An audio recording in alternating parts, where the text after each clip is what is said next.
Berlin to St. Moritz. Without further ado, please put your hands together for Jack Nasher. Let's hear it!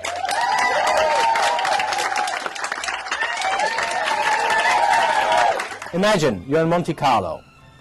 You enter the beautiful casino building, inspiration for James Bond's Casino Royale. Many games are played: baccarat, roulette, blackjack. Think of the first color that comes to your mind now. Who thought of red? Overwhelming majority. 1 out of 12 colors.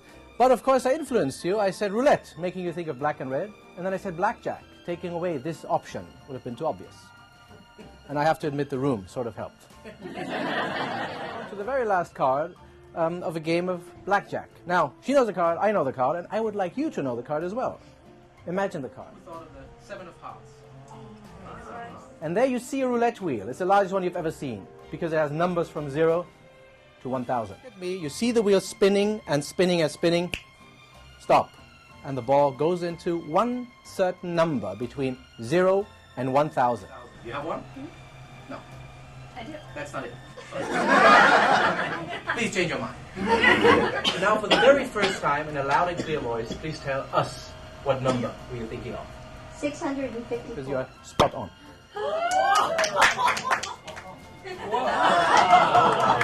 Start with a little game, a mind game, of course, involving your free will and 5 envelopes. Only one of them contains money. Now, I will give away 4 of the 5 envelopes to members of the audience. If you have the money, it's yours. But I will do everything in my power to keep the money. So, from now on, only believe half of what I say. So, nice tie.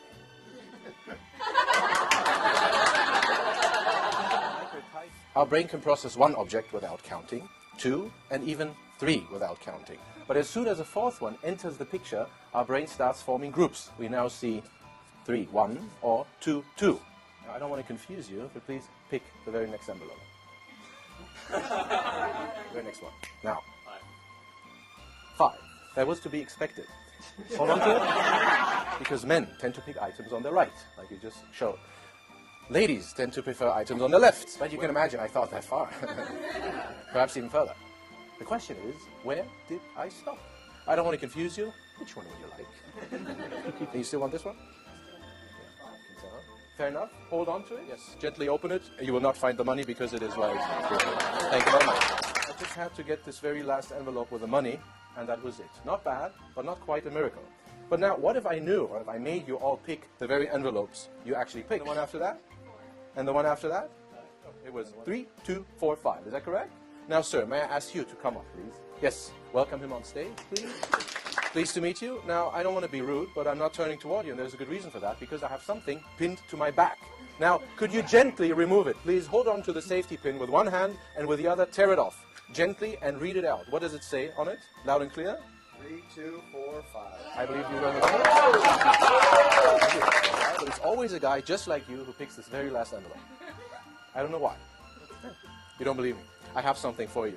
Not the money, unfortunately. There's a letter I wrote just before the show. May you read it out. Loud and clear, please. I had to select envelope number 5. I am very proud of my masculine beard and my cute striped socks. Good choice. Thank you very much.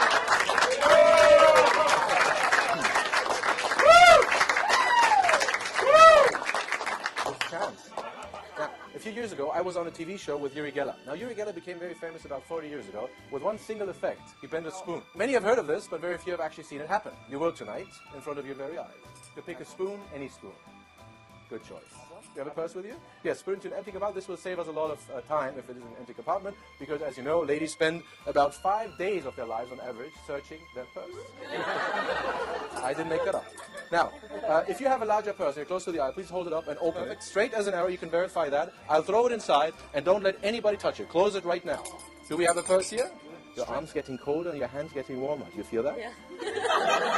And only say yes if you really feel it. Now to do me a favor, okay? It's getting softer and bending up into your palm. You feel that? Yeah. Good. Now, please stop and slowly remove your top hand. Let us all see. I would say that looks pretty good. Good job. Let's have a look at the straight. Yeah, well, wonderful. Thank you very much. And it's bending more. And it's still bending.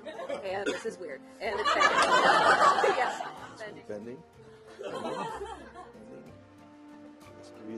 Bending. Now. Bending. Even more. Bending. Bending. Take the ball with your left hand. Quick, quick. Hold it, stop. Bending, bending. It stopped. Did you see that? Give me your right hand, quick. And with that, I thank you very much and send you back to your seat. Now, one thing I do different than Yuri Geller is I actually tell you how I do it. I bend the spoon when you're not watching. Well, it's not easy to misdirect you all at the same time, especially with your purse. May I? Yourself. Take all the spoons out. Bend. Bend. Bend. Hold them up. Hold them up in the air. Bend. Bend. And bend. Thank you very much. I performed at the Sage Theatre in New York City on Broadway, just a few yards away from where Erik Jan Hannesson performed in the 1920s. Hannesson was a legendary German mind reader who filled opera houses and theatres all over the world. And he did something that truly seemed like mind reading. Well, who wants to have his or her mind read this evening? I'd like you to write down the name of somebody you know very well. I would like you, sir, to fill this out with your birth date. Here we go. And I would like you, are you a good artist?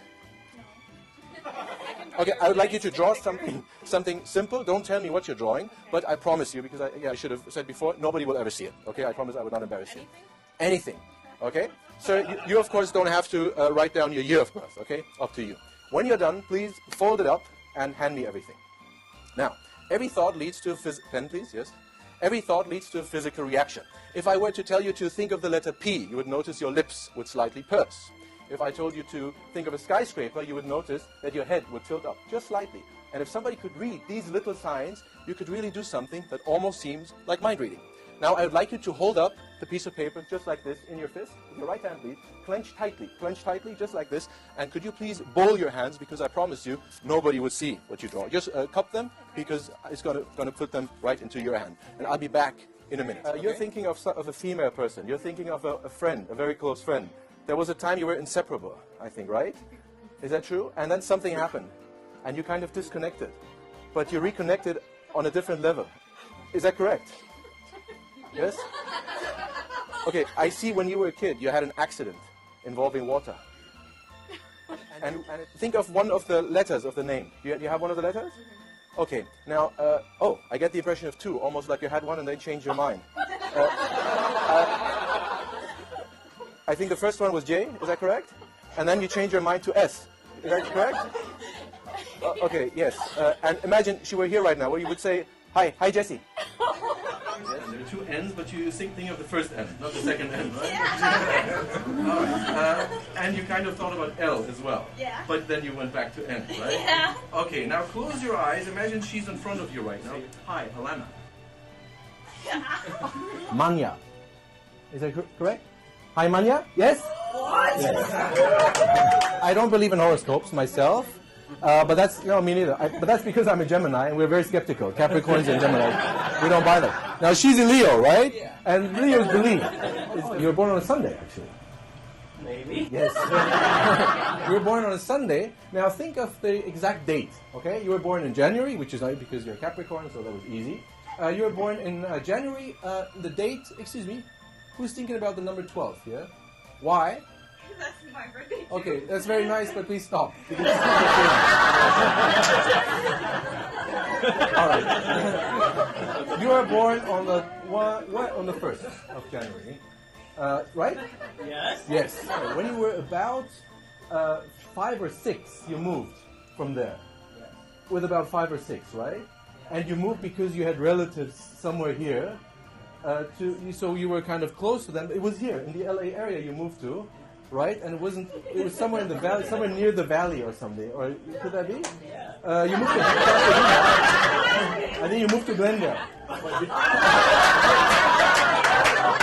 You didn't write that down or anything like that. No. Okay. But you weren't born here. No, you were born far away in Yerevan.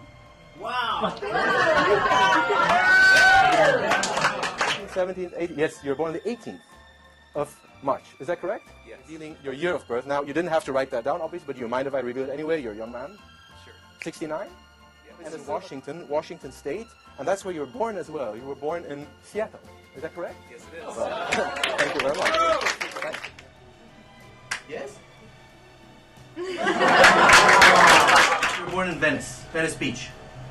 You're pretty much as close as you can be. Where is it? Santa Monica. Wow. You were born in, I think, Bombay. That's right. But they call it Mumbai. But your parents weren't from there. They came from quite far away. They came from the west of India and moved there just before you were born. Yeah. You were born in Brooklyn, but you weren't. You were born in Buffalo, New York. Well, thank you very much. Thank you. You grew up very far away, in Europe actually, but not in.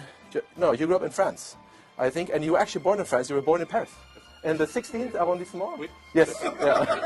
You're going to draw it again, but this time, nice and big with this, because everybody's going to see. Please stand back to back. Please stand back to back with me. Yes. Closer. Closer. Yes. Oh, not too bad. Wow. I shall keep you in my thoughts. Good evening.